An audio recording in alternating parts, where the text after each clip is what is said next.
Story number 1. The Dark Whispers of Chocolate. I never realized how dangerous it was to open an anonymous box until I found one waiting on my doorstep late one bleak November evening. My name is Emily Monroe. If you're reading this, I hope you'll heed the warning I wish I'd had before I lifted that lid. It came wrapped in plain brown paper with no return address, no hint of who sent it. Just my name and apartment number in a neat, almost old-fashioned cursive. I'd come home from an overtime shift at the ad agency where I worked, bone-tired and carrying a load of worries, none of which involved mysterious packages. The hallway smelled of stale air and dust, same as always, and the overhead lighting buzzed like a dying fly. It was the kind of dull routine that lulled me into a false sense of security. But that box changed everything. I peeled away the paper to reveal a sleek black lacquered container, tied with a thin gold ribbon. It looked expensive, the sort of box you might find in an upscale chocolatier's shop, but there was no label or brand, no note of explanation. I brought it inside, flipped on the single lamp in my cramped living room, and spent a few seconds just staring at it, wondering if this was some kind of late birthday gift from a friend or a weird prank from a colleague. When curiosity won out, I loosened the ribbon and removed the lid.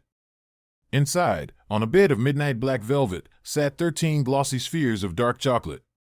Each sphere had a delicate swirl etched on the top, a spiral design so perfect it looked like a custom stamp. The faint aroma drifting toward me was simultaneously sweet and bitter, with a strangely metallic tinge that reminded me of how pennies smelled when I was a kid. I can't say why I felt so uneasy right then. Maybe it was just the unnerving quiet of my apartment, or maybe I'd sensed something malevolent in the air.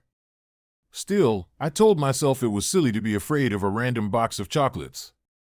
Whoever sent them, they were probably expensive, and it would be a shame not to enjoy at least one. So I picked up a single piece and bit down. The taste was overwhelmingly dark at first, so potent it almost made my eyes water. But then came a softer sweetness that spread across my tongue, melting into something unexpectedly pleasant. Just as I was about to relax, a jolt of something sharper than bitterness hit the back of my throat, a tang like old copper. My stomach lurched, but the sensation disappeared before I could spit the chocolate out. I swallowed, washed the lingering metallic flavor away with a gulp of tap water, and tried to convince myself that it was just a fancy cocoa blend. I had no idea that I'd just opened the door to my worst nightmares. I slept poorly that night. Around 3 a.m, I woke up gasping, my skin cold with sweat. My bedroom lamp cast a sickly glow on the rumpled sheets. My heart was hammering like I'd just been chased. The dream I'd had was slipping away from me, but I remembered blood, and the color red on pale skin, and something twitching in the dark. A faint trace of the same coppery flavor haunted my mouth, stirring memories of the chocolate I'd eaten hours before. By morning, I felt absurd for connecting the nightmare to a piece of candy. Still, that entire day at work, I couldn't focus on anything. My best friend and colleague, Lisa, asked if I was okay. I just shrugged and told her it was a bad dream.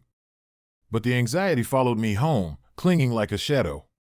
The second time I tasted one of the chocolates, I did it almost on impulse.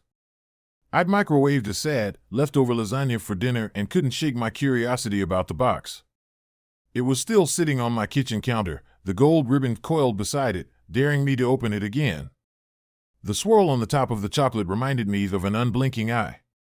This time, the metallic aftertaste was stronger, and the bitterness felt like it was scraping my tongue. I drank half a glass of water to tamp down the nausea. That night, the nightmares were far worse. The images weren't just flashes.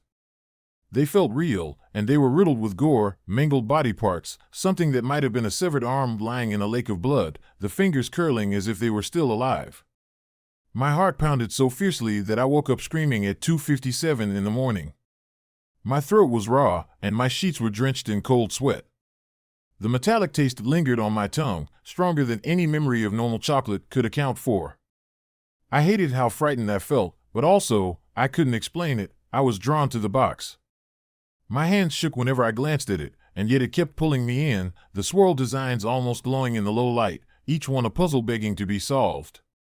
Over the next few days, I forced myself to ignore it, telling myself I was simply stressed or grieving.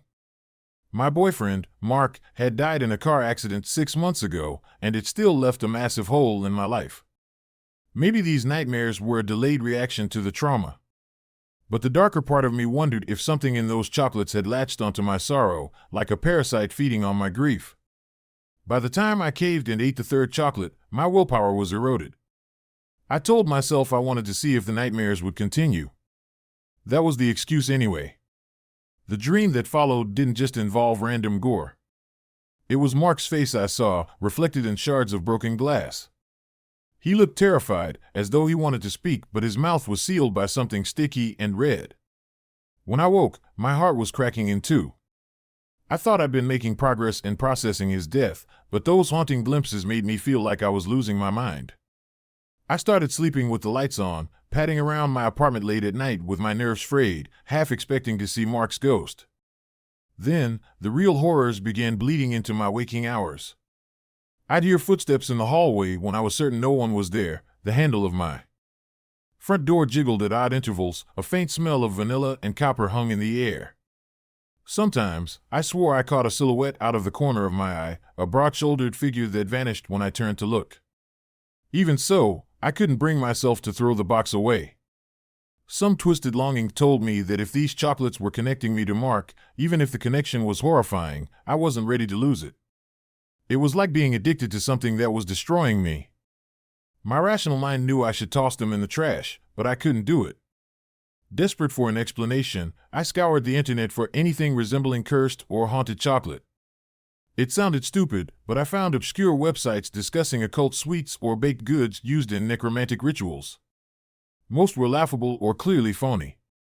Then I stumbled on a fragment of text referencing edible vessels for a broken soul, a practice where segments of a spirit could be sealed into confections, binding the dead to the living.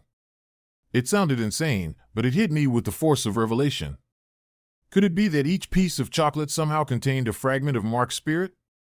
I wanted to dismiss it, but the nightmares, the glimpses of Mark, the grotesque illusions, they were too consistent to be coincidence. At work, I was a wreck. My boss was on my case about missed deadlines, and Lisa kept asking me if I was sure I didn't need to go on leave. One afternoon, in a moment of exhaustion and terror, I told Lisa the entire story about the box of chocolates, the nightmares, the feeling that Mark was trapped inside. She looked shocked, pity in her eyes.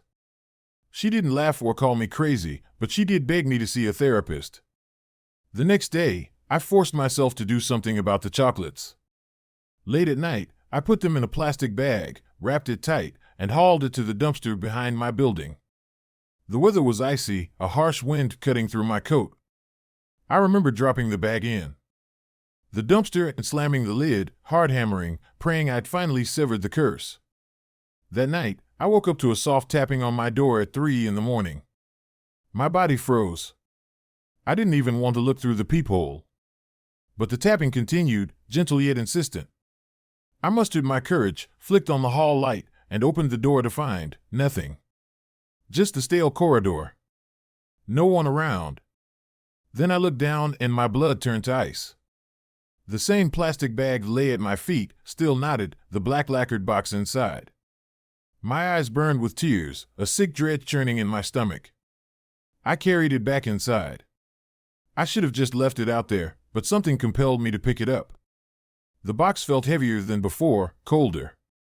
I set it on the kitchen table, tears slipping down my cheeks. The next day, I couldn't bring myself to go into work. I sat at my table, staring at the box, opening it slowly to count the chocolates, 10 left. I had eaten 3, each one accompanied by nightmares that left me shaking. And yet, when I looked at the swirl on top of the next chocolate, my hand wouldn't stop trembling until I picked it up. It felt like a terrible hunger that burrowed into my core. I ate another. Within minutes, I felt dizzy. My pulse throbbed in my ears. When I tried to stand, my legs gave out, and I hit the kitchen floor. I stayed there, half-conscious, sinking into a waking dream. I saw Mark inside a crushed car, blood smeared on shattered glass. I felt his fear as if it were my own. My vision blurred, and everything went black. When I finally roused, I was still on the floor, hours had passed, and the power had gone out. Only dim city light glowed through the windows. My mouth tasted like old coins. I remember trembling so violently that I could barely get to my feet, and I staggered to the bathroom to vomit. Each day, each new chocolate drew me further into Mark's final moments, or something worse. I saw severed pieces of him, arranged in a circle on a wet road, his eyes wide with terror, his hand reaching for me. I heard him whisper my name, so close it felt like his breath was on my cheek. My reflection in the mirror grew gaunt, shadowed, with something swirling in my eyes that I couldn't unsee. I tried again to consult someone who might know about curses, visiting a tiny occult bookstore near Boston Common. The owner, an older woman with more silver in her hair than black, listened solemnly as I told a watered-down version of my story. She said certain curses would force the living to consume fragments of a lost soul, piece by piece, she murmured, tracing a spiral on the counter with her fingertip. If the spirit was restless, each fragment would carry its agony. And if the living person finished all the fragments, they'd merge with that agony, either freeing it or binding it forever. I stared at her, sick to my stomach. When I asked how to stop it, she just shook her head. A spirit bound by grief is stronger than you can imagine. If you destroy the items, it might turn violent. If you consume them all, it might take you with it. The 12th chocolate nearly killed me. That evening, I was so delirious I could barely walk. My eyes had that swirling pattern dancing in them, and my skin felt clammy to the touch. The meltdown that followed was a blur of flickering lights, a thunderstorm rattling the windows, and the sense that something was physically in the apartment with me, some presence stalking the shadows. I remember crawling across the floor, tears streaming, calling out for Mark. I heard a ragged whisper in my ear, "Help me." The last thing I recalled was grabbing the 12th chocolate and shoving it into my mouth, determined that if I was going to end this, I'd do it by finishing what I started. I woke up the following day around noon, sprawled on the living room carpet in a tangle of sweaty clothes and half-burned candles I didn't remember lighting. Only one chocolate remained, resting on the velvet like a single dark eye. My phone was buzzing with missed calls and frantic messages from Lisa. I picked it up long enough to send her an "I'm alive" text, but I didn't have the energy to explain more. My entire body felt hollow, my limbs shivering. Every step I took echoed in my head, and even the air smelled tainted, like something decaying behind the walls. That evening, I got a final flash of clarity. Maybe I was insane, maybe I'd doomed Mark's spirit already. But I couldn't stop. A twisted sense of love and guilt made me believe that finishing the chocolates might either release him to peace or drag me down with him. Either way, I wouldn't leave him in limbo. I dimmed the lights, lit a single candle on the coffee table, and knelt beside that last chocolate. A swirl glistened on top, more intricate than ever, as if carved by a careful hand. My throat burned with suppressed tears. "Mark," I whispered, "if you're in there, I'm sorry." Then I ate it. The taste was the foulest yet, bitter like burnt ash, with such a strong metallic tang that I retched. I barely managed to swallow, tears flooding my eyes. As soon as it slid down my throat, my vision imploded. In the darkness, I saw Mark. He stood at the edge of a gray, empty space, wearing the old flannel shirt I loved. He looked whole, except for the sadness brimming in his gaze. My heart clenched. I reached out, and for an instant, we embraced. He felt cold, but real. Then his chest heaved with a silent sob, and he pulled away, pain twisting his features. I heard no sound, but I understood the shape of his words. "You shouldn't have." The blank space tore open around us. Arms grew pale, riddled with bruises, shot through the cracks, seizing him. I tried to wrench him free, but the harder I pulled, the more he dissolved into swirling shadows. His lips formed my name before he vanished, like smoke curling in a void. I collapsed into the emptiness. When I came to, it was dark. The candle had burned out, and my apartment smelled stale. My phone read 3:06 a.m., the witching hour I'd come to dread. The black lacquered box lay on its side, empty. The swirl-topped cavities were all vacant. My mouth still tasted like ash. I waited for the next nightmare, the next jolt of some macabre vision, but none came. For days afterward, nothing happened. The apartment was silent, unremarkable. I slept fitfully, half expecting Mark's ghost to appear, but he didn't. The swirl in my eyes faded when I looked in the mirror. My skin no longer felt cold. The nightmare ceased, as if they'd been cut off at the source. I returned to work, ignoring the frightened stares from Lisa, who clearly saw how thin and haunted I looked. Slowly, I ate real food again. My life seemed to settle into a quiet, empty routine. I wish I could tell you I felt victorious. The truth is, I still feel his absence sharper than before. At least when the nightmares plagued me, I sensed Mark's presence, tortured though it was. Now there's only silence. Sometimes I wonder if I freed him or just devoured the last fragments of his soul and damned us both. I keep the black lacquered box taped shut in the back of my closet. I haven't destroyed it. I'm too afraid something might still be bound to it, lingering in the corners of existence, waiting for another chance to cross over. Occasionally, I dream I hear Mark's voice, soft and distant, calling my name from a place I can never reach. But I haven't touched another piece of chocolate since. Maybe the curse broke with the final bite. Or maybe it's just sleeping. If you ever receive a box of chocolates without a name or note, if those pieces gleam like polished orbs and smell faintly of pennies, don't eat them. Throw them away, burn them, bury them. And if you sense any hint of something tethered to them, something that whispers to your grief and promises reunion, run as far as you can. I ignored every warning sign. Driven by loss and guilt. I believed the lie that I could keep him close by partaking in whatever dark magic had captured his spirit. I've learned the hard way that some gifts are curses in disguise, the worst kind of Trojan horse. Don't make my mistake. Some doors, once opened, can never truly be shut again. And some loves, when twisted by death, bring horrors no living person should ever have to face. I'll spend the rest of my days remembering the swirl on each sphere, the swirl that devoured my nights and hijacked my dreams.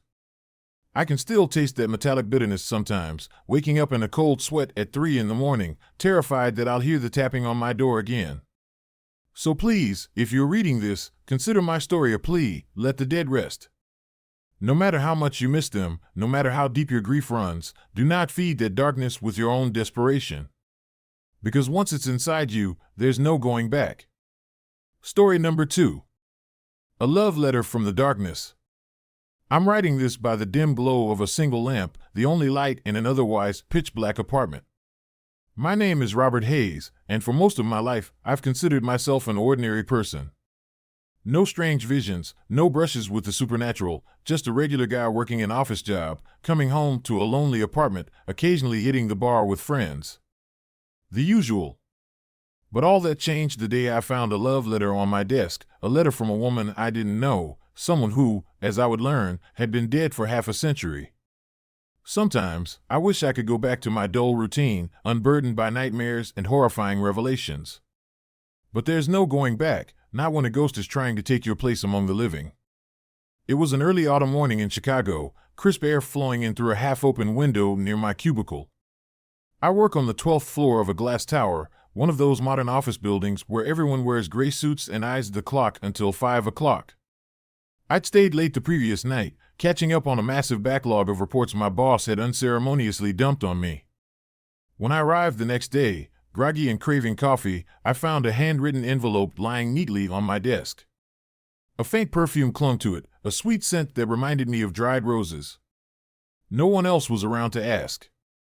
At first, I figured it was some kind of joke. I mean, who writes letters anymore? And who would place it so carefully on my desk? The envelope had my name, Robert Hayes, in an elegant cursive I'd never seen before.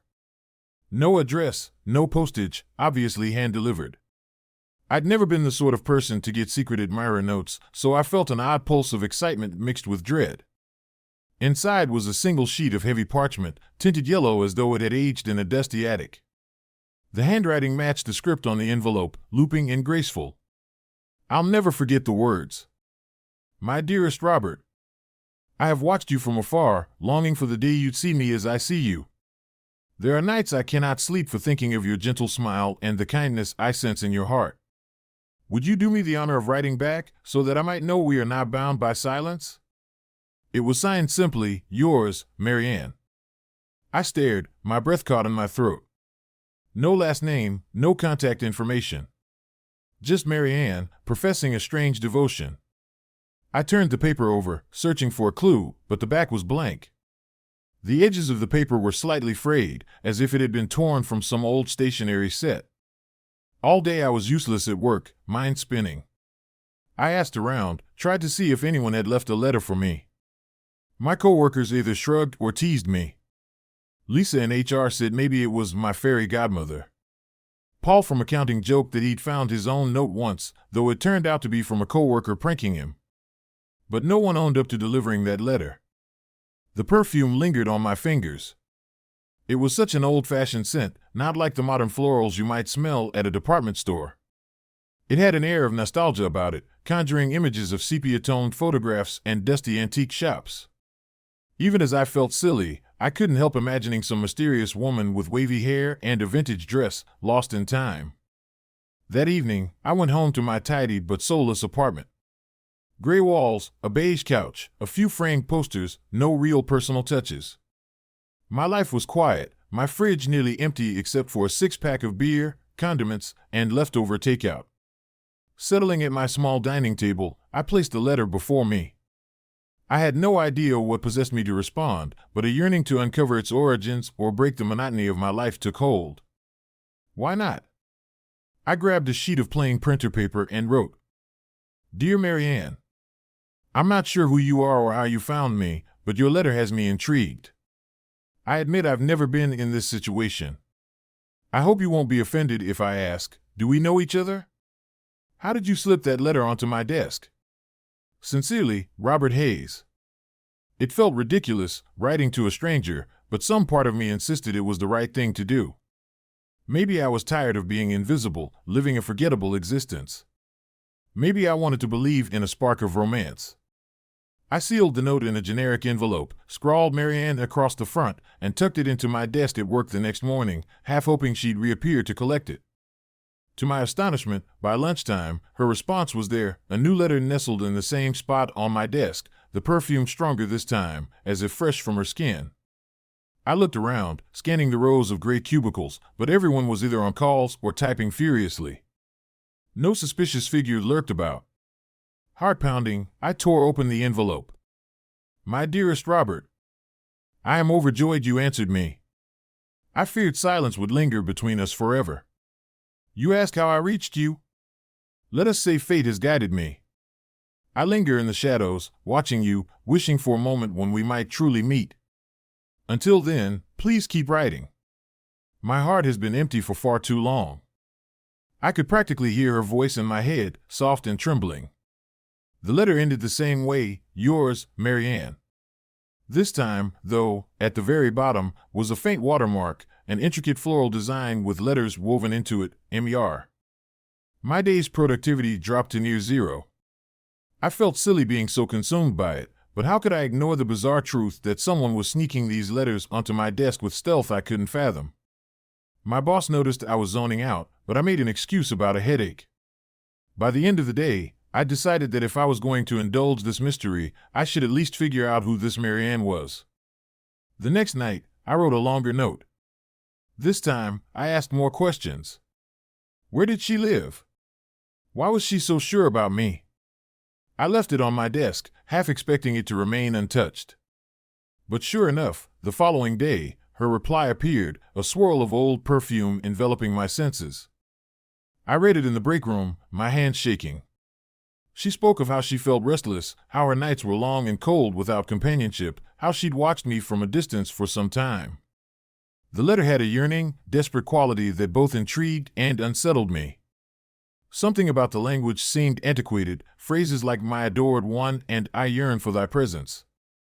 The more she wrote, the more I felt a creeping anxiety that this wasn't just a coworker messing with me. Curiosity can be a dangerous thing, especially when it tangles with loneliness. Part of me thought I should tear up the letter and toss it in the trash. But I didn't. Instead, I found myself writing back, confessing small details of my life, where I grew up, what my job was like, how I felt isolated in a city of millions. The next day, I got a reply so tender it almost brought tears to my eyes. She claimed I was the missing piece she'd waited for. That night, I had my first nightmare. It came out of nowhere, like a violent storm at sea. In it, I was in a dimly lit room, the walls lined with old portraits whose faces were blurred. A woman's voice echoed, calling my name, beckoning me deeper into the shadows. The air smelled of musty roses, exactly like Marianne's letters. I followed the voice through corridors of peeling wallpaper and flickering lanterns until I reached a bedroom. There, in front of an antique vanity mirror, sat a figure in a long, old-fashioned dress. She had pale, almost translucent skin, her back turned to me. When she turned around, her face was hollowed, her eyes black pits that seemed to devour the light. I jolted awake in a cold sweat, my heart hammering. It took me an hour to calm down. The dream lingered, though, etched into my brain. Her eyes felt like an abyss. I told myself it was just my imagination playing tricks. But the next morning, when I arrived at my desk, there was another letter waiting, this one more intense, more insistent. Marianne wrote that she could feel my fear, that she wished she could hold me, that soon we wouldn't need letters. We could meet, truly meet, if I only believed. The words set off alarm bells, but they also ignited a strange pulse of excitement. Maybe I was losing it, but I wrote back anyway, asking about her life, her past. That evening, my reflection in the bathroom mirror looked drawn, as if I'd aged overnight. I splashed cold water on my face, telling myself I'd get to the bottom of this. Her next letter was a revelation, and not in a reassuring way. She wrote about living long ago, how she'd spent decades in darkness, yearning for someone to understand her. She mentioned a tragic accident in 1973, but gave no details. At first, I wondered if she was speaking metaphorically, some dramatic flourish. But the handwriting, the old-fashioned language, the musty scent, it was all starting to feel unnervingly real. Nightmares struck again that week, more vivid than before. Corridors dripping with black water, doors slamming shut behind me, that same woman's voice whispering my name in the distance. And I always caught a glimpse of her in the shadows, wearing the same antique dress, face a pale blur, eyes an endless void. A coworker, noticing my exhaustion, asked if everything was okay. I lied, saying I had insomnia. How could I explain the truth, that I was exchanging love letters with a ghost? Because by then, I was almost certain that Marianne wasn't among the living. The rational part of my brain scoffed at the idea, but deep in my gut, I felt it. I tried to do some research. Using the local library's newspaper archives, I plugged in the name Marianne E.R., based on the watermark letters M.E.R. My hunch led me to a story from the 1970s about a woman named Marianne Elizabeth Reynolds. She had died in 1973 in an apartment fire on the south side of Chicago. The details were sparse, but there was a grainy photo of a young woman with curly hair and a demure smile. The article stated that she perished tragically in a blaze that consumed the entire building. She was 25. It rattled me to my core. That evening, I paced my apartment, reading and rereading her letters, noticing archaic turns of phrase, references to nights that stretch on for all eternity. How had I missed the clues? Or did I simply ignore them because I wanted to believe in the romance of it all? I felt my skin crawl, realizing I was corresponding with someone who had been dead for almost 50 years. Stop it, I told myself. Tear them up. But I didn't. It was as if Marianne had sunk her hooks into my mind, twisting my rational thoughts. When I tried to sleep, I heard scratching at my bedroom door, faint giggles from the living room when I was alone. Once, I woke to see a shape in the corner, a woman's outline, her hair cascading in waves. I was too terrified to move, but the silhouette vanished when I flicked on the lamp. The next day at work, I found another envelope, but this one felt heavier, more substantial. It contained a small cameo brooch wrapped in tissue paper. The cameo depicted a woman's profile, carved in ivory against a jet-black background. It smelled strongly of that rose perfume. In her note, Marianne wrote, "Wear this near your heart, and you will feel me with you always." I felt nauseous reading those words, dread coiling in my stomach. I tucked the brooch away in a drawer, refusing to take it home. That night, though, the nightmares escalated in brutality. I saw flames swallowing walls, heard a woman screaming, felt her fingernails clawing at my arms as if she was trying to drag me into the inferno with her. I woke up gasping, the taste of smoke in my mouth. I made a decision. I had to confront whatever was happening. So I wrote one last letter to Marianne, demanding to meet in person, telling her I was done exchanging notes with a ghost, that if she truly existed, she should show herself. Part of me hoped she'd vanish if I called her bluff. But deep down, I knew that wouldn't be the end of it. Her response arrived the next morning in a blood-red envelope. The handwriting was unsteady, as if written in desperation. "Dearest Robert, I have dreamed of this moment for so long. Meet me at midnight, in the place of my death. Only then can we share the life the world denied us."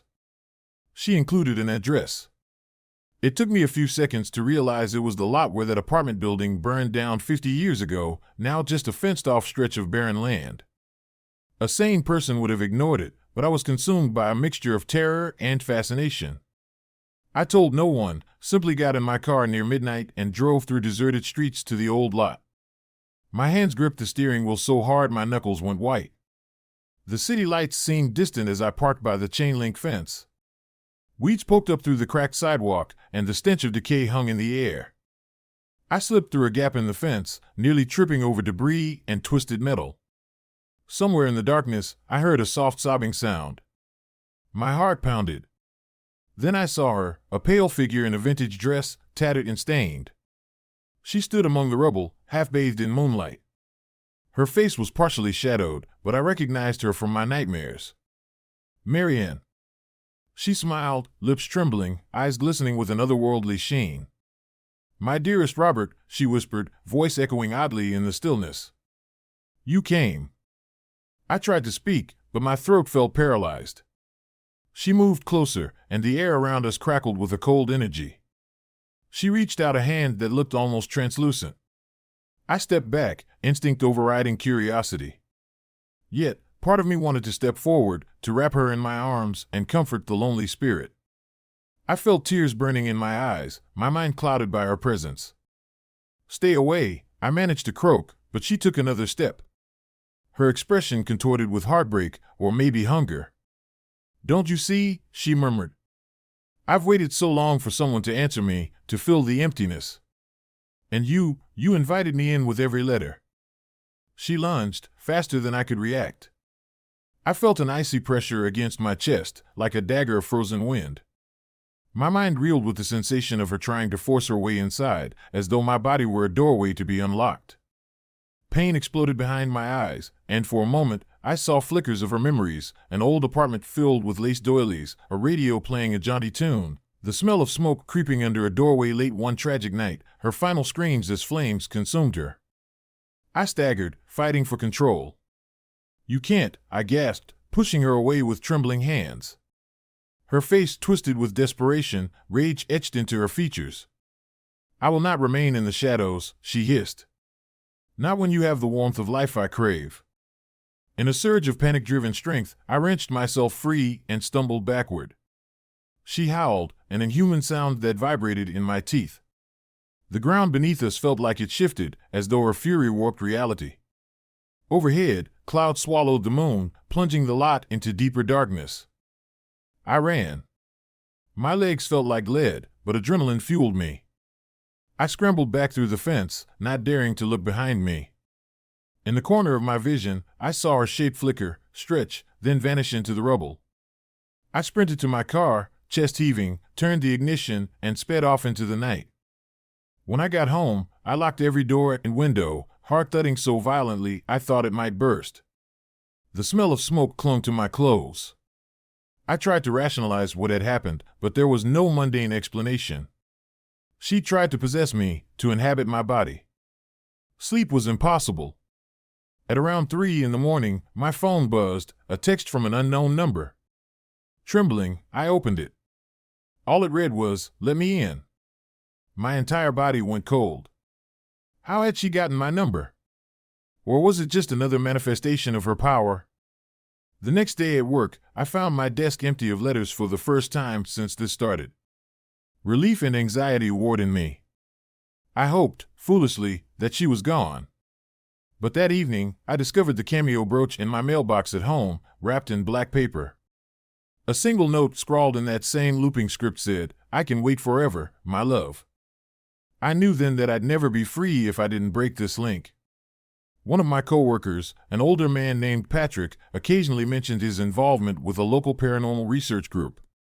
Desperate, I confided in him, reciting a half-invented story about a friend being haunted by a spirit. Patrick eyed me curiously, then suggested that if an entity had latched on, the only way to sever ties was to destroy the personal items connecting them, a spiritual purge. So, that night, I gathered all of Marianne's letters, the cameo brooch, everything that carried her scent. I drove to a secluded spot by Lake Michigan, far from prying eyes, and built a small fire. The wind whipped at my face, and the flames threatened to flicker out, but I fed them scraps of paper until they roared. The letters curled and blackened. The cameo brooch took longer, the edges of its ribbon scorching, the carved face cracking with a hiss. A wave of nausea hit me, as though I could feel Marianne's rage from beyond the grave, but I kept feeding the fire until only ash remained. A sudden gust of wind extinguished the flames, leaving me in darkness. The lake's waves crashed ominously, and I felt a presence, like a whisper on the back of my neck. But it receded, leaving me alone with the smell of burnt parchment. Shivering, I stomped out the last embers, praying that this would end her hold on me. I'd be lying if I said everything instantly returned to normal. For weeks, I jumped at every creak, every flicker of shadow. My dreams remained disturbed. Sometimes I caught glimpses of that burning apartment, or Marianne's face shimmering behind a veil of smoke. But the letters no longer appeared. The cameo was gone. My phone stayed silent. Over time, the nightmares dulled, receding into uneasy memories. It's been almost a year since I set fire to those relics. My life has a semblance of peace, though I still feel a chill whenever I pass an abandoned lot or catch a trace of old rose perfume. I keep a nightlight on, an old habit from my final confrontation with her. Occasionally, I think I see a flutter of white at the edge of my vision, and my heart clenches with fear that she's returned. I can't say for sure that Marianne is truly gone. Sometimes, late at night, I'll hear the faintest knock at my window or the whisper of my name. But nothing ever materializes. Maybe she's drifting through the city, seeking another lonely soul to lure in. Maybe the destruction of her letters forced her back into the darkness. Or maybe she's biding her time, waiting for an opportunity to finish what she started. All I know is that I won't be writing any more letters to strangers. If you ever find a mysterious envelope on your desk, reeking of time and perfume, my advice is to tear it up before it ensnares your heart. Loneliness can make you do foolish things, but no loneliness is worth gambling your soul for. I learned that lesson the hard way, and I still see her in the corners of my dreams, beckoning with a pale hand, wanting to claim the life she lost 50 years ago. Perhaps that's the saddest part of all. Marianne was once a real woman, with hopes and passions. But now she's something else entirely, a restless spirit longing to escape an eternal night. If you're wise, you'll leave her to wander those shadows alone. Because some love letters really do come from the darkness, and no good ever comes of answering them. Story number 3. Valentine's Brew. I have no idea who might find this account or whether anyone will believe a single word of it, but I have to try.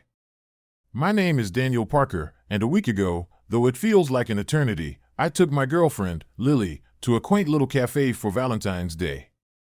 You'd think that's the last place for a story of horror to unfold, but here I am, tapping my words into this battered old laptop, hoping to leave behind some kind of warning for anyone who might stumble into that same trap.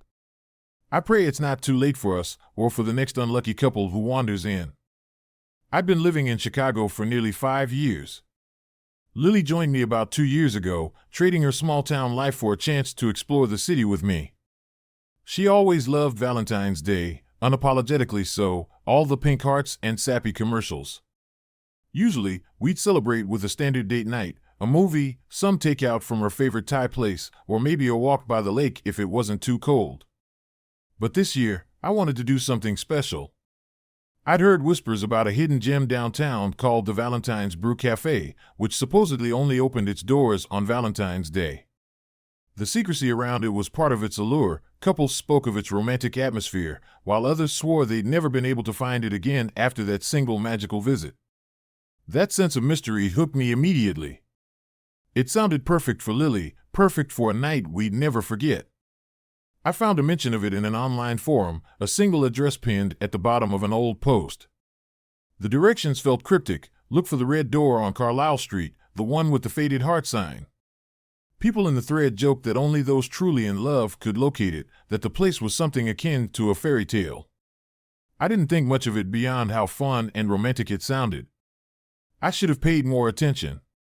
Half the replies in that thread were from people complaining they went to the address and found nothing but a boarded-up storefront or a vacant lot.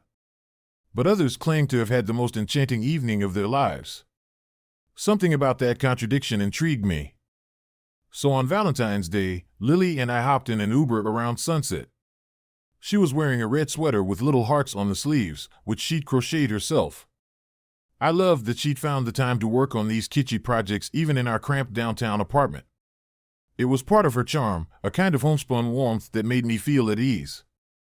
As we rode through busy streets, I slipped my phone out to confirm the address again. Carlisle Street was a narrow, lesser-known road off the main drag. We'd never been there. When we passed under the buzzing neon of a bar I recognized, the driver abruptly turned onto a dim block. Everything looked older here, run down. Lights flickered behind dusty windows, and the sidewalks were nearly empty. My phone's GPS insisted we were in the right place, so I asked the driver to stop. We stepped out onto crumbling concrete. The temperature had dropped, cutting through my jacket. Lily looped her arm through mine, pressing close. "Are you sure this is the right street?" she asked, peering at the old brick buildings that rose on both sides like silent sentinels. "It should be," I said, double-checking the address I'd scribbled on a note. 47 Carlisle. But all I saw was a row of shop fronts, each shuttered, paint peeling from the wooden frames. A single streetlight flickered overhead, casting halos of weak light onto the wet pavement. We walked for a minute, scanning the door numbers. Most were missing. Then Lily gasped and tugged at my sleeve. "Look!" She pointed to a small, weathered sign shaped like a heart. It hung above a narrow red door, half hidden by the shadows of an overhanging awning. In faded white letters, I could make out Valentine's Brew. I grinned at her, excitement warring with the prickling of unease on my neck. It was strangely quiet, no traffic noise, no chatter from behind that door, no music. Still, we'd found it, and Lily's face lit up. "Let's check it out," she whispered. I stepped forward, gave the door a gentle push. It opened with a creak, revealing a small entryway lit by a string of dim fairy lights. A faint aroma of coffee and vanilla wafted over us, oddly mixed with something floral. The moment we crossed the threshold, a tiny bell overhead tinkled. Lily squeezed my hand, and we moved inside. The interior was, well, at first glance, it was breathtaking. A dozen or so tables sat spaced around a cozy space.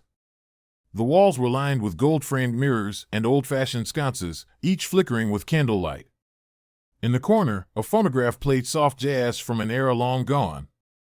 It felt as though we'd stepped into some classic 1920s lounge resurrected for a romantic night.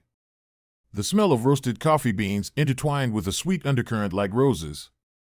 A tall, thin man wearing a crisp black suit appeared from nowhere, smiling politely. He guided us to a table for two, near a window frosted by swirling designs. Oddly, the window gave no clear view of the street, just a distorted blur.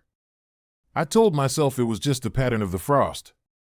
"Good evening," the man said in a voice as smooth as velvet. He had a name tag that read Lucian. "Welcome to Valentine's Brew. May I start you off with our house special? A lover's cappuccino, perhaps?" Lily looked delighted, nodding eagerly. I was about to answer, but I noticed something strange in the reflection of a nearby mirror. The man's face seemed unnaturally pale, and there was a flicker behind his expression, like static on an old TV. I blinked, and it was gone. Telling myself it was just a trick of the light, I cleared my throat and said, "Yes, please." Lucian slipped away, leaving us with hushed jazz music and the glow of candlelight. Around the room, I saw other couples, maybe 4 or 5 pairs, whispering to each other, leaning over small round tables, the candle flames reflecting in their eyes. Yet something about the air felt off, like a heavy hush pressing on my ears. It wasn't the usual hum of conversation in a bustling cafe. People spoke in subdued tones, glancing around now and then. Maybe it was just the romantic atmosphere, I thought. Lily, meanwhile, looked happy as a clam, studying the decor and smiling at me, urging me to relax. Lucian returned quickly with 2 cappuccinos, topped with perfect hearts drawn in the foam. The aroma was heavenly. Lily raised her cup with excitement. I took a cautious sip. It was delicious, sweet with a lingering aftertaste of chocolate. The warmth spread through my chest, and for a moment, the weird tension lessened. Lily beamed, telling me this was already the best Valentine's Day she'd ever had. I laughed, relief washing over me. We talked for a while about everyday things, her knitting projects, the coworker I clashed with in my marketing firm. Occasionally, the jazz record crackled, skipping like an old vinyl does. The third or fourth time it skipped, I realized it was repeating the same snippet of melody again and again, like a broken loop. I was about to mention it to Lily when she suddenly leaned forward, her hand on my wrist. "Danny, did you see that?" she whispered. I followed her gaze. One couple near the far wall had stood up to leave. They were an older pair, maybe in their 60s. The man held the woman's coat, smiling. But as they approached the door, Lucian glided in front of them, blocking the exit.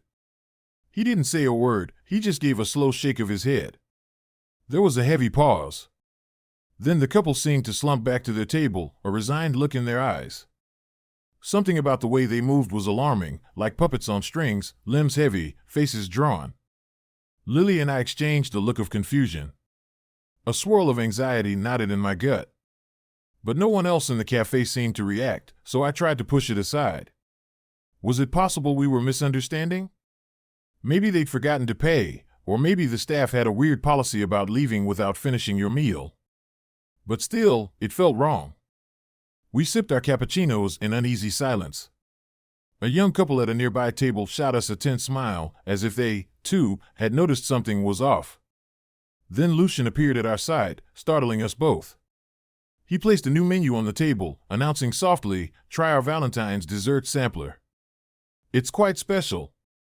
The menu was handwritten, each dessert described in flowery language: dark chocolate truffle of eternal passion, red velvet cupcake of endless bliss, things like that. Lily giggled, calling it over the top. I forced a laugh, scanning the cafe again. My eyes flicked to that older couple. They were sipping from fresh cups of coffee now, their eyes dull. Another couple in the corner seemed faded, as if the color was draining from their faces. I tried to gather my nerve and asked Lucian with forced cheer, "This place is incredible. Do you only open on Valentine's Day?" His lips curved into a cryptic smile. "We open our doors when the time is right," he said, voice almost too soft to hear. "We offer a sanctuary for those in love, a place to celebrate their devotion, to share that devotion with us." A chill ran down my spine. I had no idea what he meant by that last phrase, but it carried a certain weight. Lily must have felt the same. She set her cup down and said politely, "We appreciate the hospitality. Might we, see the check soon? We actually have plans to catch a late movie." Lucian's eyes, dark, glittering, slid from her to me. For an instant, I thought I saw annoyance there, or was it hunger? Then his features smoothed into a cordial expression. "Of course," he murmured. "Please, excuse me while I prepare everything." He slipped away again, and Lily let out a nervous laugh. "Okay, that was weird. Danny, are we sure we want to stay? Something's off." I glanced toward the door. Lucian wasn't around, but I spotted a large shadow in the hallway. Another waiter, or maybe a manager, loomed near the entrance. My skin prickled at the realization that the entire staff was positioned to block anyone from leaving. The couples who'd been here when we arrived still lingered, some of them visibly exhausted, like they'd been sitting there for hours without rest. "I think we should just walk out," I said in a low voice. "We can say we have an emergency. Look how quiet it is. They might not stop us." But I remembered how Lucian had denied the older couple. They tried to leave and were turned back with a single glance, as if their free will dissolved. Lily nodded at me, her lips pressed in. "Let's try," she whispered. "On 3, we get up and go." We stood, trying our best to act casual. I noticed the other couples watching us with a mix of longing and dread. We took a few steps toward the door. That second shadow, a tall figure in a red waistcoat, slid forward, blocking the exit with an unnatural grace. My heart pounded. Lily gripped my arm. I forced a smile and said, "Excuse me, we, need to step out." The man in the waistcoat, his name tag read Maxwell, lowered his gaze. "I'm sorry," he said in a voice that was more breath than sound. "The cafe isn't finished with you yet." Fear roiled in my stomach. "Look, we're leaving," I insisted, trying to brush past him. Then Lucian reappeared, silent as a ghost. He placed a hand on my shoulder, thin but cold as ice. My breath caught. Lily let out a soft, startled cry. The light seemed to dim, the hush in the air intensifying until it felt like my eardrums would burst. "Stay," Lucian said gently, almost purring. "Just a bit longer. We assure you, the experience is not complete. Let us serve you something truly special." His eyes bored into mine, and for a second, I felt lightheaded, like I was drifting off. Lily yanked my arm, breaking the spell. I shook my head, adrenaline surging. "No," I spat, stepping back. "We're done. We're leaving now." Lucian's gaze flicked to Lily. His lips curved into a pitying smile. "Then you'll have to be shown the consequences." With that, he nodded at Maxwell. An oppressive energy filled the air. Maxwell raised his hand in a strangely theatrical gesture, and the overhead sconces flickered. A painting on the wall near us shimmered, as if the surface were rippling water. Something stirred inside the painting, and I realized with dawning horror that it wasn't a normal picture at all. It was a swirling haze of shadows, moving in slow, twisting shapes. I heard a faint moan, like distant wind, emanating from inside it. Lily gasped, clinging to me. Every rational part of my mind screamed that this was impossible, that we had to be hallucinating. Other couples cowered, some burying their faces in trembling hands. The staff, Lucian, Maxwell, and 2 or 3 other silent attendants, advanced on Lily and me, their footsteps unnaturally synchronized. The sweet coffee aroma turned acrid, like burnt sugar laced with decay. My vision blurred. "You must share your love," Lucian said, voice resonant with a strange echo. "That is why we exist. Lovers come, we partake of their devotion, feed on it so that we may endure." His face flickered, revealing something gaunt and hollow behind his refined features. "And you will remain, with us, always." Somewhere behind me, Lily choked out a cry. I turned in time to see wispy shapes emerging from the mirror on the far wall, pale outlines of faces, eyes sunken, mouths twisted in silent agony. They drifted closer, forming a ring around us. My heart hammered so loudly it was all I could hear. One of the other couples tried to run, but the doors had vanished, no sign of the red door we'd entered, just a smooth expanse of wall. Panic flared. The older couple slumped over their table, eyes glazed, as if the life was being siphoned from them. In that moment, I understood the horrifying truth: no one who entered here ever left. This place was a trap, a lair for hungry spirits. They drained the love and vitality of couples, an endless Valentine's feast to sustain their cursed existence. I refused to accept that fate. I felt Lily shivering at my side, her nails biting into my arm. I had to protect her. "Lily," I murmured, "whatever we do together. This place preys on fear. We'll fight back." She nodded, tears brimming. "I'm with you." At that moment, Lucian gestured toward one of the mirrors. The glass rippled like water.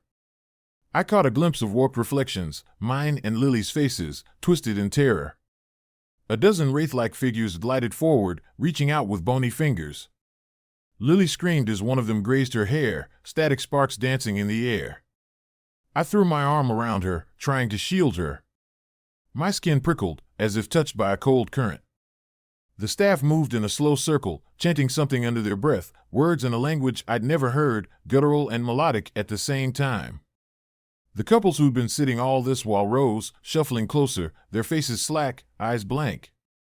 They looked half dead already, kept animate only by the cafe's twisted magic. "We have to find a way out," Lily cried, looking around desperately.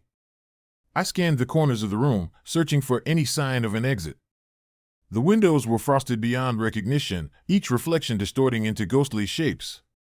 The main door seemed to have dissolved into the wall. My mind raced.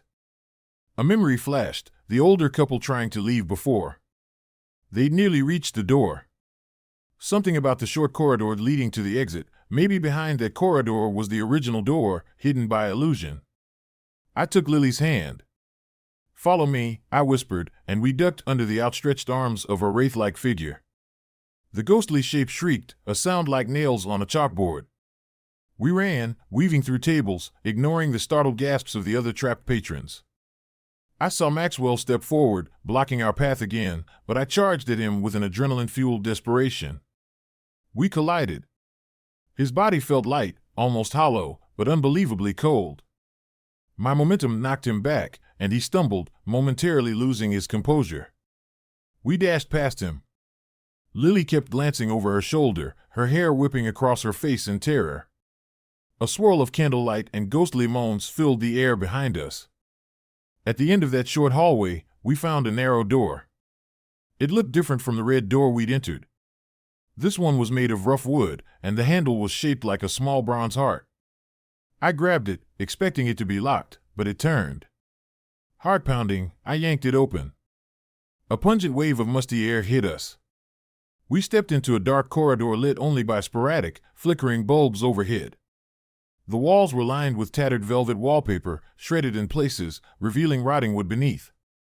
The door slammed shut behind us with a sudden force that nearly knocked me over. Lily let out a shaky breath. "We're not out yet," she said. Ahead, the hallway stretched on, seemingly longer than the entire block outside. Doors branched off on each side, some partially ajar, revealing glimpses of shadowy rooms. I heard soft whimpers, hushed sobs. Lily and I exchanged horrified looks. It sounded like other couples were trapped in there, maybe from years past. "We have to keep moving," I urged. The echo of chanting reverberated from behind us, the staff presumably giving chase. Footsteps, more like shuffles, rustled through the corridor. Lily gripped my hand as we crept forward. The second door on the left was half open, and a thin strip of light flickered within. Something told me to look inside, though I wasn't sure if it was curiosity or fear. Inside was a small room filled with dusty photographs hung on every inch of the walls. Lily gasped when she saw them. Each photo showed couples in formal attire, weddings, engagements, anniversary dinners. Their smiles froze in black and white or faded color. I recognized the older couple we'd seen earlier. In that photo, they looked decades younger, beaming with joy. The label beneath read, "John and Meredith, 1984. My stomach dropped. They must have been stuck here all this time, their bodies aging while the cafe kept them prisoner, feeding on them. Another photo was dated 1962, another 1959. So many faces, so many lost couples. Lily's hand flew to her mouth. A faint scuffling down the hall jerked us back to reality. We needed to escape now, or we'd end up as one more photograph on these cursed walls. We hurried back into the corridor. The overhead lights sizzled. One near the far end burst in a shower of sparks. An unearthly wail followed, and then we saw Lucian stepping in from a side door, his once polished appearance unraveling. His suit hung loosely on a body that looked half corporeal, eyes sunken into dark pits. He spoke in that same low, resonant tone, "You cannot leave. The cycle must continue. Your love must feed the many." His arms stretched out in an impossible way, reaching far beyond normal human length. Lily and I skittered back, fear pounding in our veins.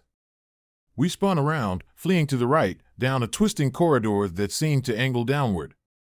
The floor felt uneven, every step accompanied by distant moans. The more we ran, the more the decor changed.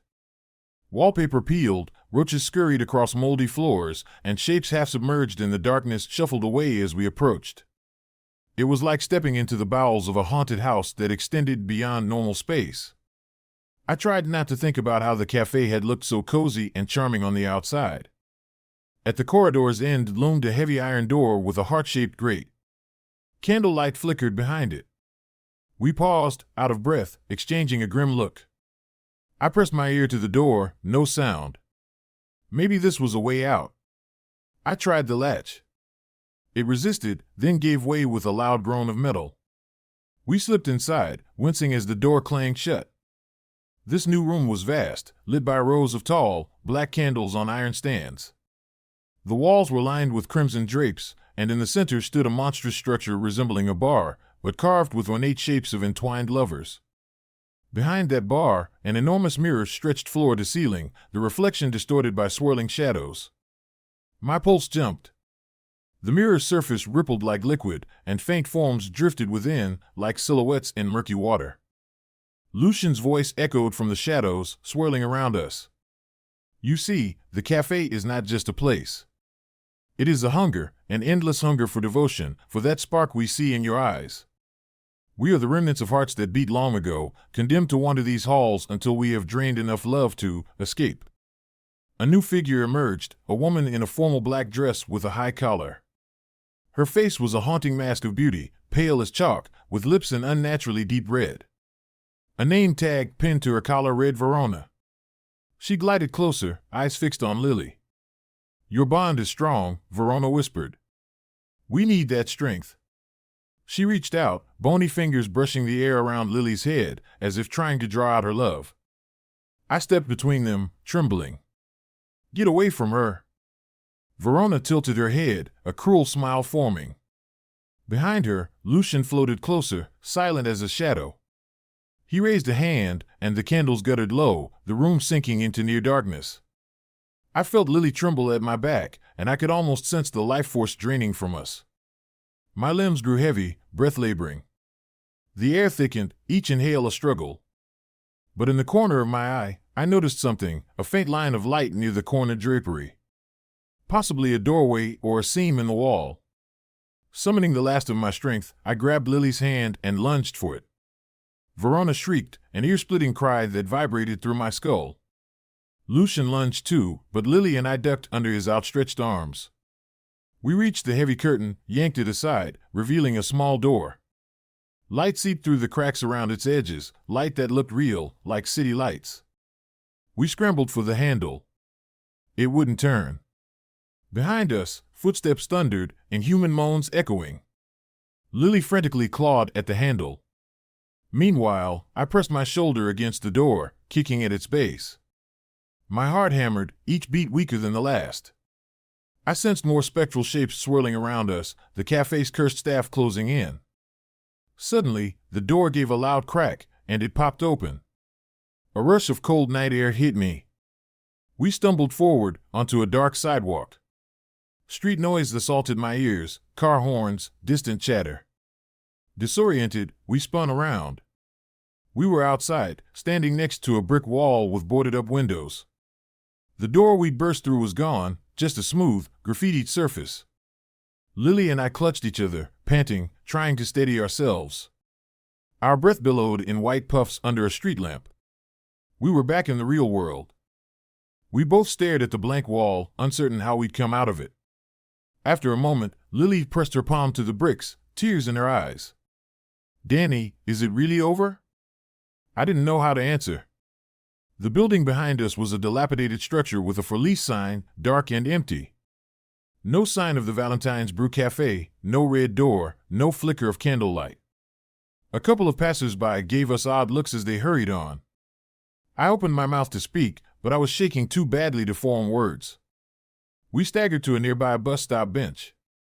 Checking my phone, I saw it was nearly midnight, but the date displayed was the day after Valentine's Day. It seemed like we'd been in that cafe for minutes or hours, but apparently we'd lost a whole day. Lily wept softly, and I wrapped an arm around her, my chest hollow with residual dread. We managed to hail a cab back to our apartment. The driver eyed our disheveled appearance but said nothing. At home, we locked every door, every window, leaving lights on until the morning sun peeked through the blinds. That night, we huddled together on the couch, too rattled to sleep, jumping at every creak. We kept expecting Lucian's pale face to materialize in a mirror or for the red door to appear in our hallway. But the hours passed in tense silence. Now, a week later, we still feel the ache of that brush with the supernatural. Lily complains of nightmares about flickering candlelight and the staff chanting. I've woken up more than once with the distinct smell of coffee and roses in my nostrils, only to find nothing there. Even in broad daylight, a sudden shadow or reflection in a store window can set my heart racing. I did more research, though it's mostly a fool's errand. The address for Valentine's brew shows up in obscure references online, each testimonial eerily similar: couples who vanish, love that's consumed by the place, rumors that no one truly escapes. Yet we did, for reasons I can't fully explain. Maybe we got lucky, maybe our love wasn't quite ripe enough for the harvest, or maybe some remnant of compassion in those cursed spirits let us go. I don't know. But I do know we can never go back. That's why I'm writing this. Call it a confession or a cautionary tale. If you ever hear rumors of a cafe that only appears on Valentine's Day, a place rumored to be the pinnacle of romance, be wary. If you see a red door on a forgotten street, decorated with a faded heart sign, don't walk through. Doesn't matter how curious you are, how much you want that storybook date. Some doors lead to places that feed on what's most precious to you, and once you're inside, they might never let you out.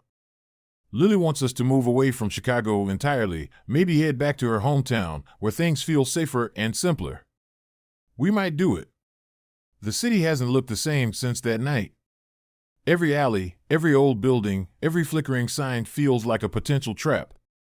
But I'm also afraid that Valentine's brew might appear anywhere, lurking behind a facade in another town, waiting for the next unsuspecting couple.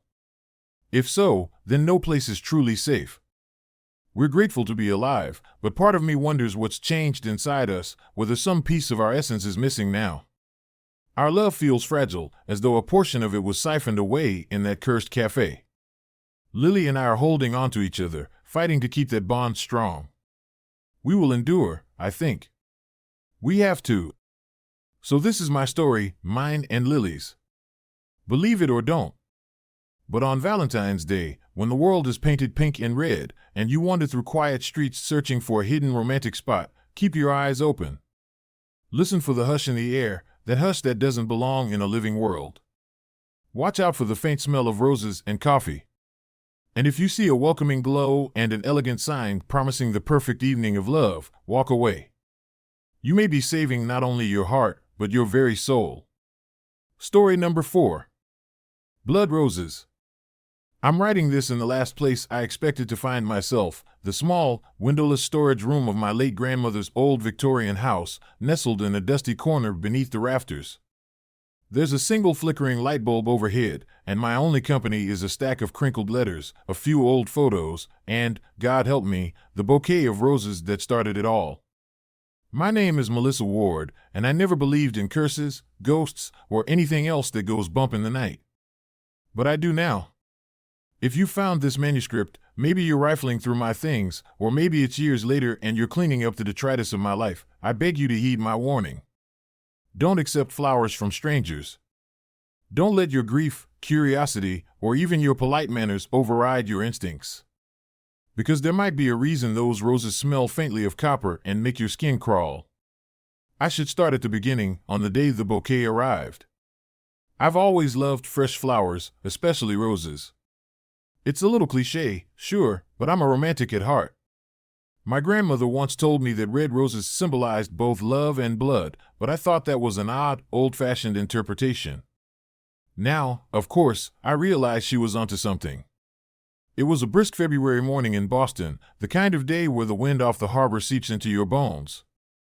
I was in my tiny third-floor apartment, bleary-eyed from a late shift at the bookstore cafe where I worked, when my buzzer rang. It was only 9 in the morning. I'd just poured my first cup of coffee, still in my pajamas, hair unbrushed. I trudged to the intercom. "Delivery," a muffled voice said. I hadn't ordered anything, so I assumed it was a package from my mother or maybe some promotional sample. I pressed the button to let the delivery person in and cracked my apartment door.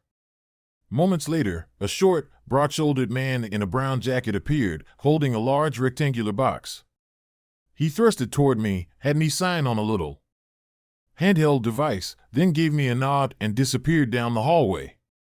No card, no introduction. The box was long and slender, definitely reminiscent of flowers. My pulse gave a small flutter. Who'd send me roses out of the blue? I lugged it into the kitchen, set it on the counter, and slid open the taped flaps. Inside lay a bouquet of at least 24 red roses, their color a deep crimson so dark it was nearly black in the center of each bloom. They were wrapped in tissue paper, and an envelope rested on top. No florist's business card in sight, only a plain white envelope that said, "For Melissa." I rolled my eyes a little at the drama of it all, how old-fashioned, how mysterious. A small part of me was flattered. Maybe it was from an admirer at work? A friend playing a prank? Shrugging, I opened the envelope. Inside was a single slip of paper, typed in swirling cursive, "Every petal is a promise. Every thorn draws you closer. I've chosen you." No signature. The words gave me a chill, but I chalked it up to being half asleep and the room still cold from a faulty heater. I plucked the bouquet out of the box. It smelled incredible, but there was a strange undertone, less the usual rose perfume, more like a metallic tang. I told myself it was some new cultivar, an exotic variety that smelled a bit different. Setting aside the odd note, I began to look for a vase. My grandmother had left me a few nice ones, cut glass, well-worn but pretty. I picked one from under the sink, rinsed it, and gently reached into the bouquet to adjust the stems. That's when I felt the first jab of pain. It was a thorn, obviously. Roses have thorns, so no big deal, except the pain was sharp, almost electric. I jerked back my hand and examined my finger. No blood welled up from the tiny prick, but the skin around it looked oddly gray for a few seconds. Then the normal pink returned. "Weird," I muttered. Maybe it was just me being squeamish. I stuck my finger under cold water, dried off, and went about placing the flowers in the vase. But each time I touched the stems or petals, a stab of pain radiated up my arms. Not just at the thorns either. Even the silky petals had a faint sting to them, like brushing up against stinging nettles. I cursed under my breath, nearly dropping them. It felt so unnatural. I'd handled roses before, sure, thorns can hurt, but the petals? That didn't make sense. Yet I persisted, ignoring my unease, telling myself I was just being clumsy or overreacting. By the time the flowers were arranged, my hands felt numb and tingly. A wave of dizziness hit me, forcing me to lean against the counter. For a moment, I could have sworn I smelled something foul beneath the rosy perfume, like turned earth or rotting leaves. I was relieved when I finally set the vase on my small dining table. The flowers were stunning, no doubt, but a weird anxiety gnawed at me. My heart pounded as if I'd run up a flight of stairs. Shaking my head, I swallowed some water, told myself to calm down, and sat at the table to catch my breath. I spent the rest of the morning tidying up, trying not to think about the bizarre pain. At noon, I headed to the bookstore cafe for my shift. I told my coworker Jill about the bouquet, half joking that maybe I had a secret stalker. She teased that I had a dark and dangerous beau out there. I forced a laugh, but the more I replayed the note in my mind, "Every petal is a promise, every thorn draws you closer, I've chosen you," the more it unsettled me. That night, I dreamt I was in a garden of black roses. In the dream, their petals were so velvety that they absorbed all light, leaving the garden in near darkness. I could hear my grandmother's voice calling my name, though she'd been dead for 2 years. I followed her voice along a winding path, my bare feet crunching over gravel. The roses seemed to pulse, and whenever I brushed one, a stabbing sensation rippled through my body. In the center of the garden, I found a single tombstone with no name, just a bouquet laid at its base. Then I heard something behind me, a rustling, like someone creeping through the vines.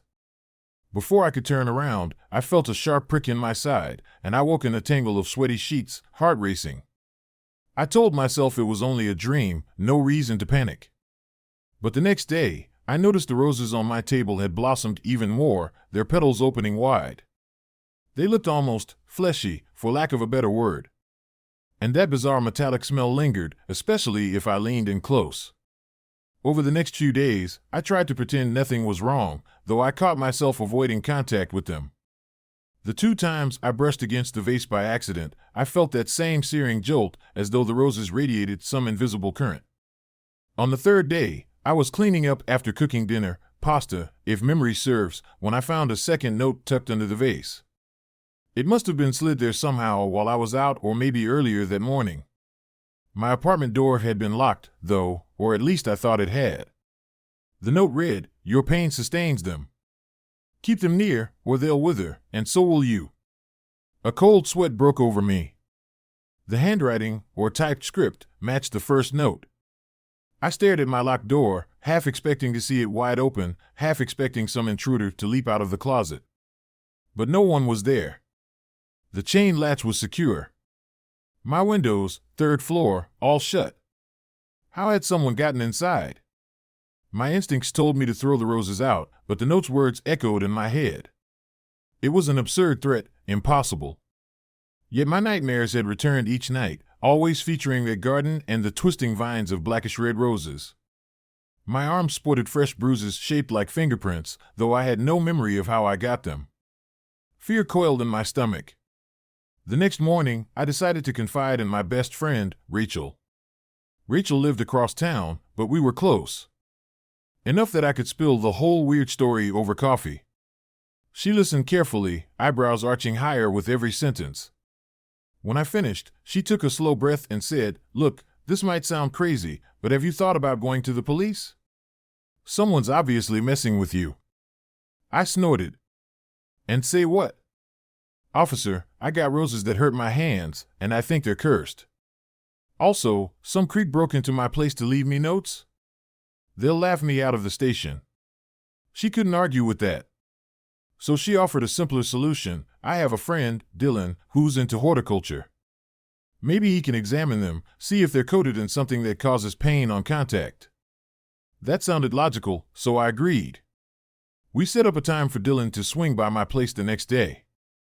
Dylan arrived bright and early, wearing a cozy flannel shirt and carrying a small gardening kit. He was polite, but I could tell he was skeptical when I explained the problem. "Let me take a look," he said, stepping up to my dining table. The roses were still in full bloom, their petals so dark at the center they looked drenched in ink. Dylan first tried to examine a single petal with his gloved hand. The moment he touched it, he flinched. "Jesus," he muttered, shaking his hand as if stung. That's weird." He rubbed his wrist, a look of alarm crossing his face. My pulse kicked up. "You see?" I blurted. "It's not just me." He nodded, brow furrowed. Carefully, he used a small pair of tweezers to pluck a petal. His hands were still gloved, but I saw him grit his teeth as though bracing for a static shock. Once he had the petal, he dropped it into a plastic bag for testing. "I'll see if I can run some basic analysis," he said. "Could be some irritant or microspines like you see on certain plant species. But I've never heard of roses with a sting like this." We decided he'd take a few samples back to his small lab at the horticulture center. Meanwhile, I eyed the roses as though they were a nest of snakes. Before leaving, Dylan offered to take the entire bouquet, but for some reason, I hesitated. Call it superstition or fear of defying the note's threats. In the end, I gave him just a single flower to examine. He left me with a promise to call the moment he had results. That night, I dreamed again of the black rose garden.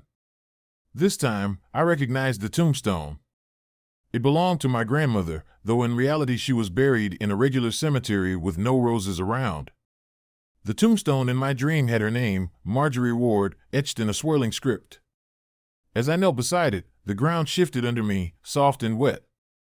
And then the roses parted, revealing a yawning hole filled with pale roots and something fleshy. A stench of decay assaulted my senses. I woke retching, tears streaming down my face.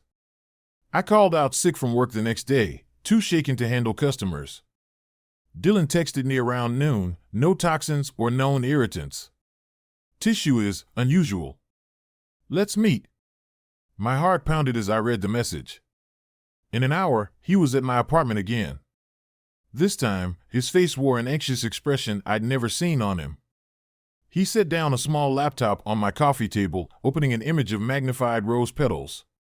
I saw clusters of translucent cells that almost looked like teeth. Tiny, hair-like barbs that ended in sharp points. They reminded me of parasitic worms or deep-sea creatures.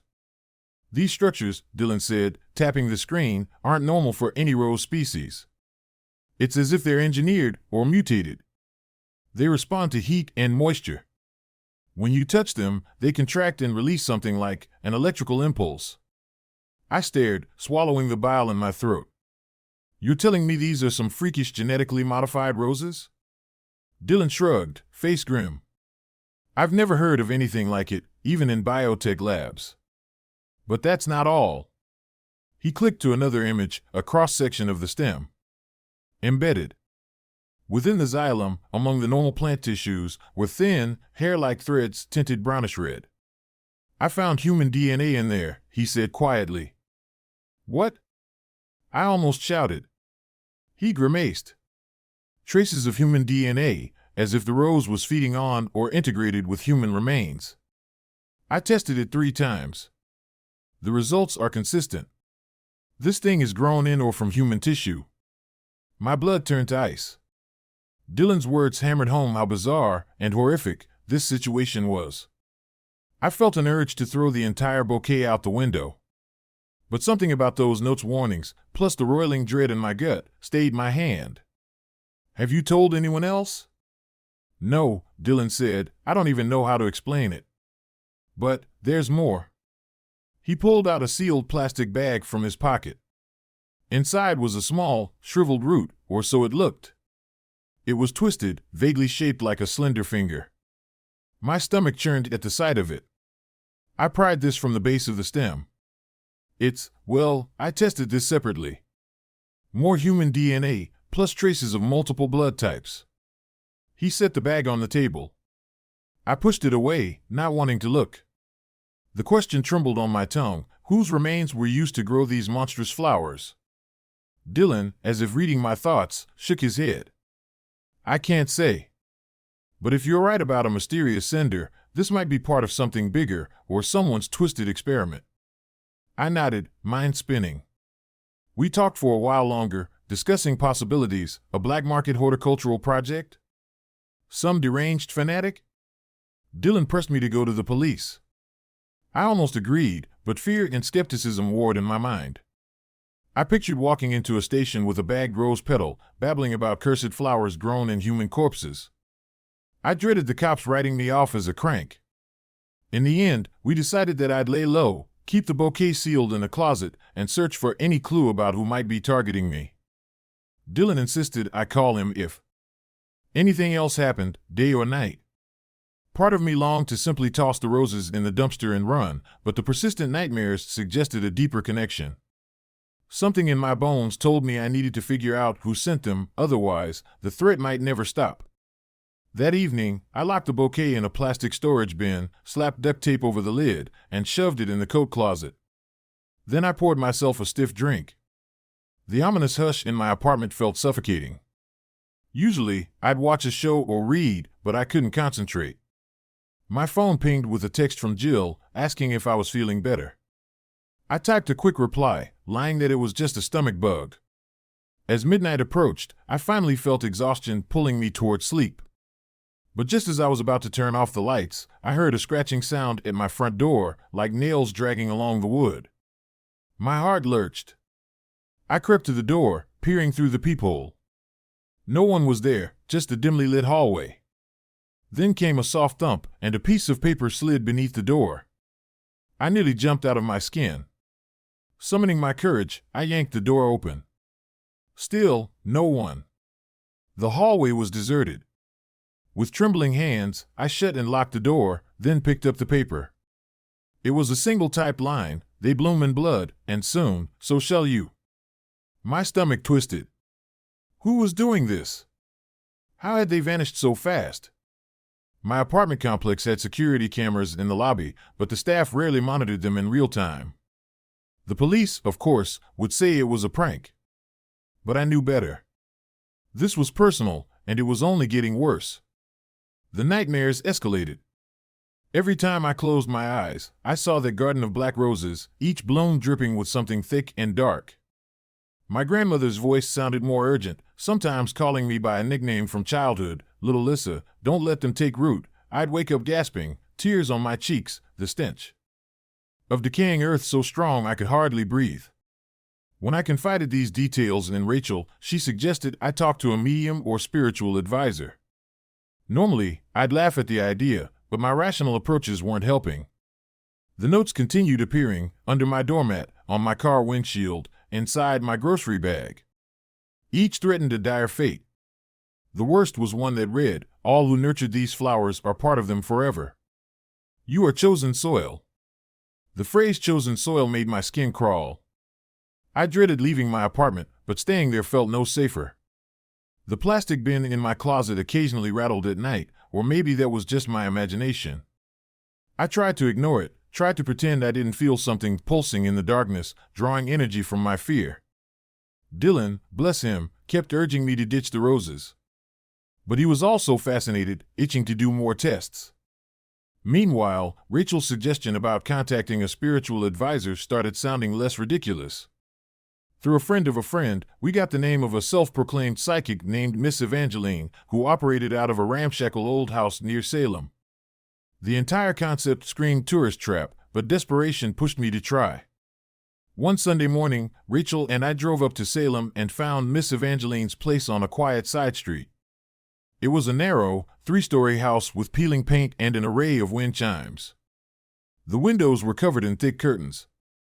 A sign out front read, in swirling letters, "Fortunes, Spiritual Cleansing, Herbal Remedies."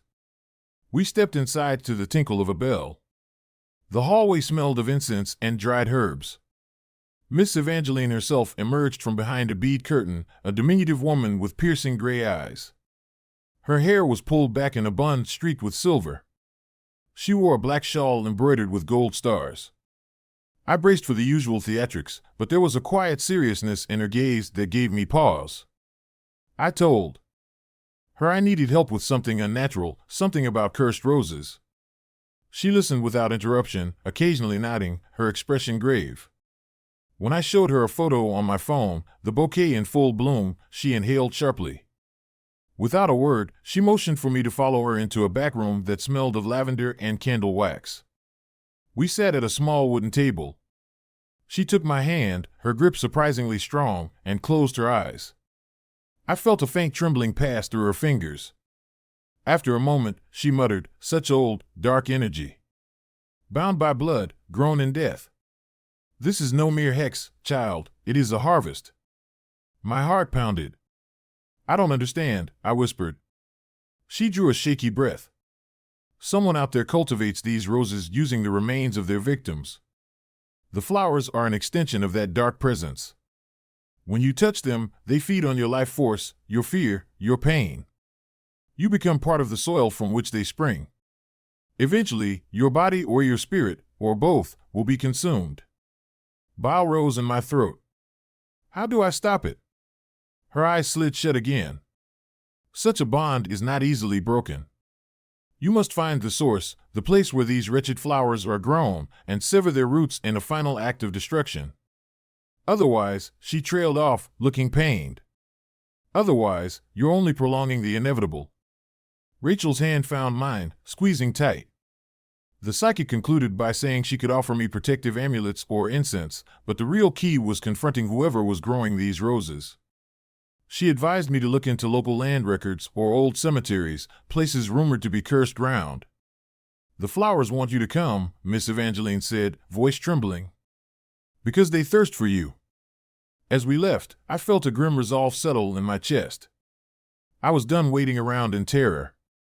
I needed answers. Rachel, by my side, promised to help me search. We spent days combing through library archives. Old newspaper clippings about unsolved murders and rumored occult activities. Dylan pitched in, chasing leads on horticultural suppliers or black market labs that might produce twisted plants. We found unsettling references to a certain property once owned by a reclusive family in the 1920s, the Halstead Estate, located in rural Massachusetts. A place rumored to have a private greenhouse where forbidden experiments took place. The property was eventually sold off, but no one had lived there long. One tattered newspaper snippet from 1975 mentioned the disappearance of 4 people who'd visited the estate. Their remains were never found, but neighbors reported a rank odor and sightings of a man lurking in the old greenhouse. Could it be a coincidence, or did it connect to my situation? Time was running short. My nightmares were worse than ever. The bruises on my arms, shaped like handprints, darkened. And the roses in my closet, they wouldn't die. Even without sunlight or water, they remained eerily fresh, petals still luscious, that metallic tang saturating the air. Twice I opened the bin to see the flowers had rearranged themselves, stems twining together like hungry serpents. I half expected them to burst through the plastic. Finally, we discovered a current land deed listing for the Halstead estate. Someone named Gideon Halstead still owned it. Or rather, an heir with the same surname. The address sat deep in a wooded area about 50 miles from the city. No phone number was listed. This had to be it. Armed with a shaky plan, Rachel and I drove out one chilly afternoon, her old Jeep rattling along unpaved roads. The forest closed around us like a tunnel, branches clawing at the sky. I kept checking the rearview mirror, half convinced we were being followed. Eventually, we arrived at a wrought iron gate topped with twisted metal roses. A crumbling stone fence extended in both directions. The sign read, Halstead Estate. Private property. No trespassing. We parked discreetly in a thicket and approached on foot. My heart hammered. A sense of malevolence saturated the air, the same sensation that haunted my dreams. The gate was rusted shut, but with a grunt, Rachel and I managed to squeeze through a gap. Beyond lay a neglected driveway lined with dead trees. At the end, perched like a dark sentinel, loomed a Victorian mansion, windows boarded, shutters askew. The paint peeled in strips, revealing old wood beneath. To the left, I spied a glass structure in the distance, a greenhouse, its panes streaked with grime. "This is insane," Rachel muttered, but we pressed on. No sign of anyone as we crept up the drive. The mansion's front doors were padlocked. The greenhouse, on the other hand, had a side door slightly ajar, like a beckoning invitation. We gathered our courage, stepping inside. The smell hit me instantly, a sickly mix of fertilizer, wet soil, and something metallic, blood. Faint sunlight filtered through the grimy glass, illuminating rows of planters. And in those planters grew rows upon rows of blackish-red roses, just like the ones in my apartment. I gagged, covering my nose. Each bloom seemed to ripple with hidden life. The stems were thicker than normal, with jagged, elongated thorns. The soil in the planters was dark and clumpy, littered with bones. My stomach lurched. I spotted shards of what looked like a human femur, a rib, maybe even a skull partially buried. This greenhouse was a mass grave, fueling a horrific garden.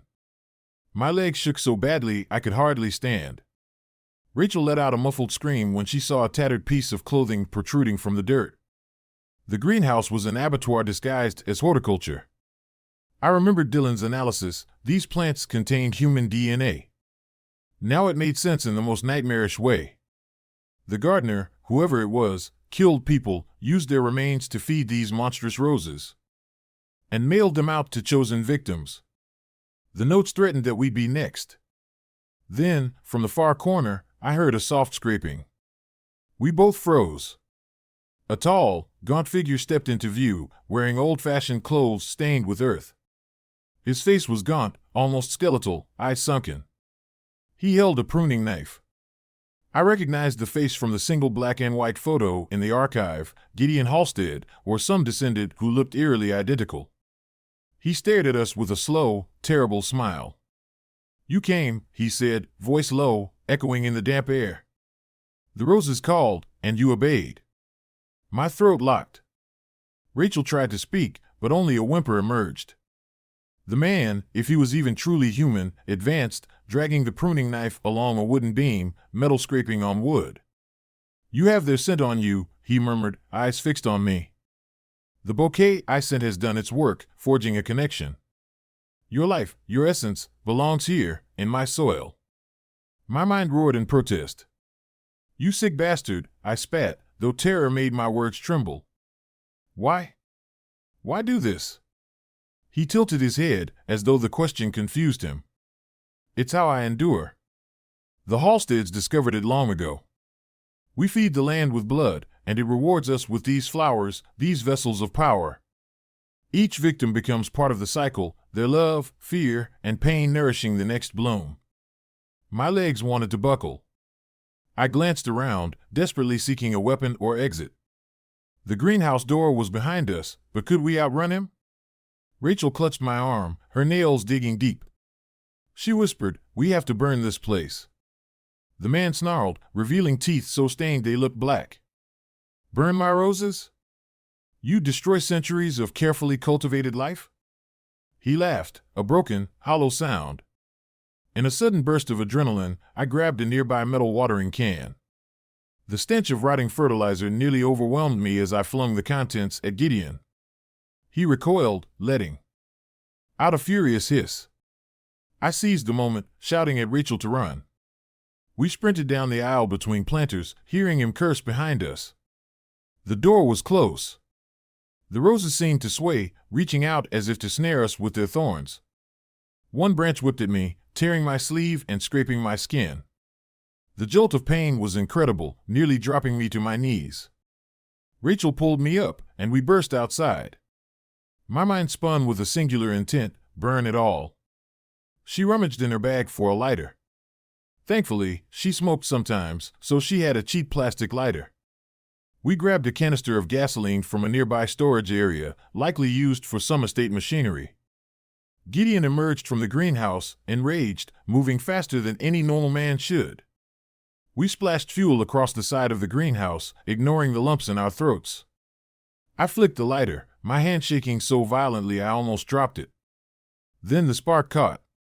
Flames roared up the side of the greenhouse. Glass cracked from the heat. Gideon let out an unearthly shriek, flailing as the fire spread. He lunged at me, the pruning knife whistling past my shoulder. Rachel tackled him from behind, and I spun, kicking him in the ribs. He collapsed with an ugly groan. The stench of burning plants and heated glass thickened. The roses inside hissed and popped like living things in pain, their petals curling into ash. Smoke billowed out, tinted red as though carrying the essence of all those who died to feed them. We stumbled back, watching the inferno consume the greenhouse. Gideon tried to rise, but coughed in the smoke. A beam collapsed behind him, sparks showering. We saw him lurch into the flames, arms thrown wide as if reaching for his beloved flowers. Then everything was swallowed by black smoke. Rachel grabbed my hand. "We have to get out before the fire spreads to the house." We fled, choking on acrid fumes. By the time we reached the car, the greenhouse was fully engulfed, flames leaping into the sky. The old mansion's boards caught next, setting the estate ablaze. We roared down the dirt road, hearts pounding. Behind us, an orange glow lit the twilight, accompanied by distant sirens. My entire body trembled. But a sense of grim triumph swelled. We destroyed the monstrous source of those cursed roses. It's been 3 weeks. I'm back in my apartment, the nightmares slowly ebbing. Dylan tested the leftover bouquet. After the greenhouse burned, it finally wilted, turning brown and brittle. It no longer hurts me to touch them. The monstrous hum is gone. Rachel and I watch the news obsessively, but they only report a mysterious fire at an abandoned estate, no mention of bodies or hidden graves. Perhaps the authorities are still sorting through the rubble. I can't say I'm entirely at peace. Each night, I close my eyes and see flashes of red petals, smell the tang of blood in the air. I wonder if Gideon Halstead truly died in that inferno or if something darker lingered behind. But the worst fear, the one that gnaws at me quietly, is whether the cycle truly ended. We destroyed one greenhouse, one caretaker. Who's to say there aren't more? That knowledge keeps me awake sometimes, listening for footsteps in the hall or scraping at my door. But for now, I'm free, freer than I was when those roses had a hold on me. I can breathe without tasting copper, can move without anticipating the jab of invisible thorns. If you've read this far, maybe you'll believe me when I say, if you ever receive a mysterious bouquet of roses, especially if they're abnormally dark and cause even the slightest pain, don't keep them. Burn them. Bury them. Scatter the ashes. Because the blossoms might not be mere flowers, they might be born of corpses, thirsting for fresh life, and your tender flesh could be their next soil. I hope my story will be enough to warn you. We live in a world that's not always rational. Sometimes, horror takes root in the places we least expect: a greenhouse in the countryside, a secret tucked behind a locked door, a bouquet left on your kitchen table. Don't let it bloom in your life. As for me, I'm still sleeping with a nightlight on. I dream less of black petals, but I'm not naive enough to think I'm invulnerable. The memory of that greenhouse, of Gideon's skeletal grin, and those sickening, twisted roses will haunt me for the rest of my days. I suspect it's the price I paid for surviving the harvest. And I pray no one else will bear that weight.